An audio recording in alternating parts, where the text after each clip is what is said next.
আজ তোমাদের জন্য নিয়ে আসলাম একটা পেঁপে। দেখো পেঁপেটা কেমন করে আঁকতে হয়। এইভাবে দিলাম, আবার এটা ঘুরিয়ে নিয়ে আবার এই একইভাবে উল্টো দিক থেকে টেনে দিলাম, নিচটা এরকম করে দিলাম আর বোটাটা দিয়ে দিলাম। কত সহজে একটা পেঁপে আঁকা হয়ে গেল। এবার আমরা শেড করব পেন্সিল শেডে। এটা 4B বা 6B পেন্সিল দিয়ে এইভাবে তোমরা শেডটা করতে পারো। এটা যেহেতু রাউন্ড টাইপের, তাই দুপাশ থেকে ডিপ হবে আর মাঝখানটার মধ্যে একটু ডিপ মানে লাইট হয়ে যাবে। তাই পেন্সিলটাকে এইভাবে করবে, এটা হাত দিয়ে ঘষে ঘষে মেলাবে না, এটা একটা টেকনিক। এইভাবেই যত বেশি তোমরা শেড মেলানোর চেষ্টা করবে বা শেডটা করবে, তত তোমাদের আঁকার ইমপ্রুভ হবে। কারণ হচ্ছে এই পেন্সিল দিয়ে মেলানোটাই মেন কাজ, হাত দিয়ে তো একটুখানি দিয়ে সবাই মিলিয়ে দিতে পারে। এভাবে পেন্সিলের মাধ্যমে কোথায় ডিপ করতে হবে, কোথায় লাইট করতে হবে।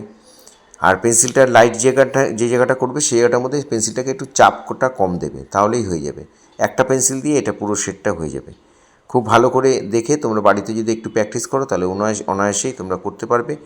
যে কোনো জিনিসে এইভাবে তোমরা শেড দেবে। আর এখানে একটু ছায়া দিয়ে দিলাম, এখানটা ছায়ার পেঁপের ছায়াটা পড়েছে সেটাও দিয়ে দিলাম। পুরো ভিডিওটা দেখার জন্য সবাইকে অসংখ্য অসংখ্য ধন্যবাদ। ভালো থাকবে সবাই।